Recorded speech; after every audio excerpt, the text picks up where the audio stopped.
Using the volume compiler. The volume compiler is a very useful tool as it allows us to produce quantities other than general cut and fill. We can load predefined templates, which allows for easy recalculations. We can see straight away that other quantities have been produced and again split up into the zones. We could easily show the logic and how each one works by simply going to Edit, Edit Volume Item, and every item here is displayed in front of you. So for example, we calculated the topsoil strip by using all the finished surfaces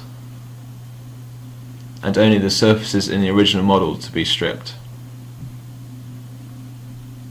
And then the quantity is produced by using both the cut and fill surface area multiplied by the original dip, which is assigned during the modelling process.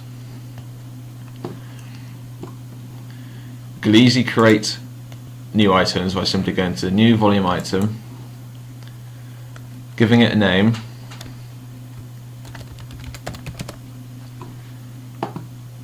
choosing whether it's in cut or fill. This will assign it to either left or right of your zone. Whether it's a volume element or an area element.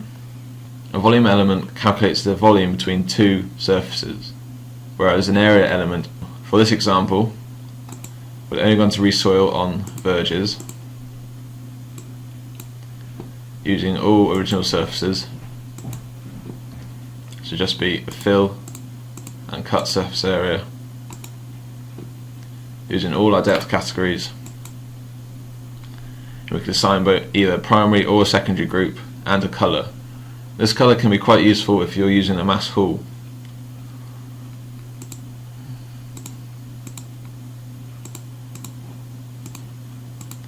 If we're using an area element, we can multiply it by either finished or original dip, or by user-defined value.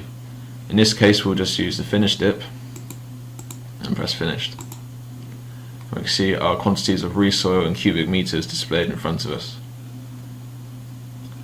If you remember, I assigned the colour for this item, which can be viewed in the mass haul.